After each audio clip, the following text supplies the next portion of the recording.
The author whose novel won the award gave an inspiring speech.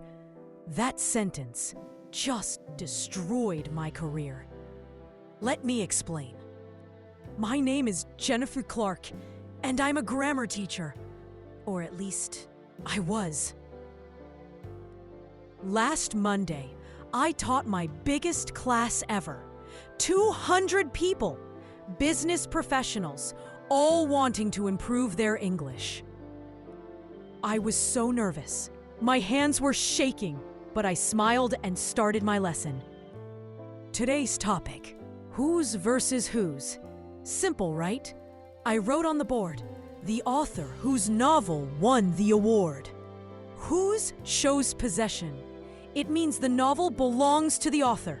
Easy. Then I wrote, whose means who is. It's a contraction. I felt confident. Everyone was taking notes. Perfect. But then, disaster struck. I wanted to give them a practice sentence. I wrote quickly, the author whose novel won the award. Wait, did I just write whose instead of whose? My heart stopped. Oh no. Oh no, no, no. But maybe nobody noticed. Wrong. A hand shot up. It was Marcus, the lawyer. Teacher, he said, isn't that wrong? My face turned red. All 200 eyes were staring at me. At the grammar teacher. I tried to laugh it off. Oh, this is a test. I wanted to see if you were paying attention. Nobody believed me. Sarah, the accountant, raised her hand too.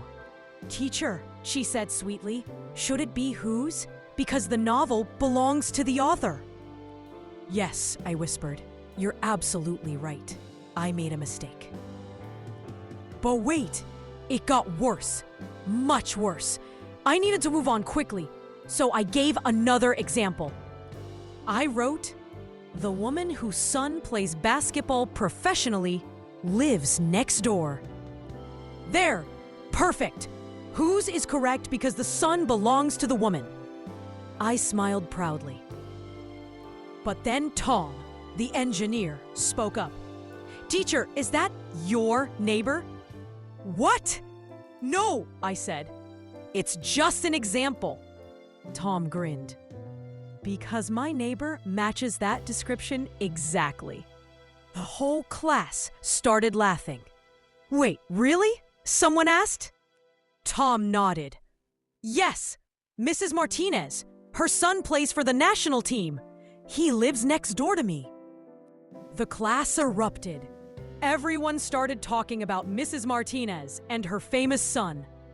People, I shouted, please, we need to focus on grammar. But nobody was listening anymore. Maria stood up. I know Mrs. Martinez too. She makes amazing cookies. James jumped in. Her son signed my basketball last year. He's so nice, uses whose correctly too. That last comment hurt. Even the basketball player knows who's better than me. I tried one more time. Class, let's get back to the lesson. The difference between whose and whose is important. But then my phone rang. Loud, in front of everyone. It was my mom. I answered without thinking. Hi, Mom, she said. Honey, who's teaching your class today? The entire class burst into laughter.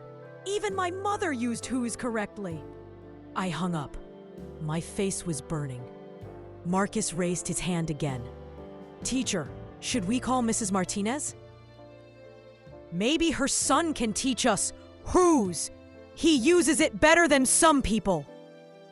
The room exploded with laughter. I couldn't take it anymore.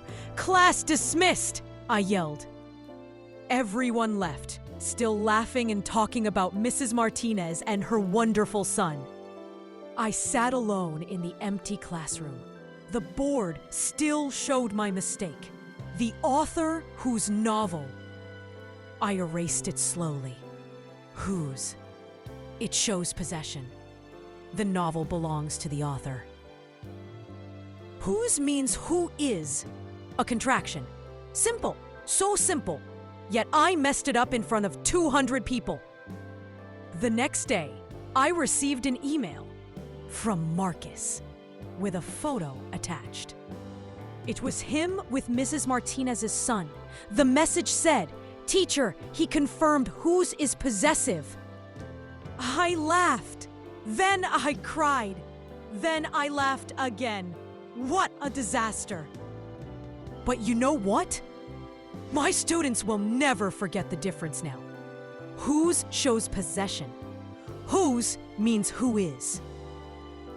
Sometimes the best lessons come from the biggest mistakes. Even if those mistakes destroy your dignity and make you famous for all the wrong reasons. If this story made you laugh and helped you remember whose forever, stay with us for more hilarious English lessons. Like, subscribe, and share this with someone who needs to learn whose the fun way.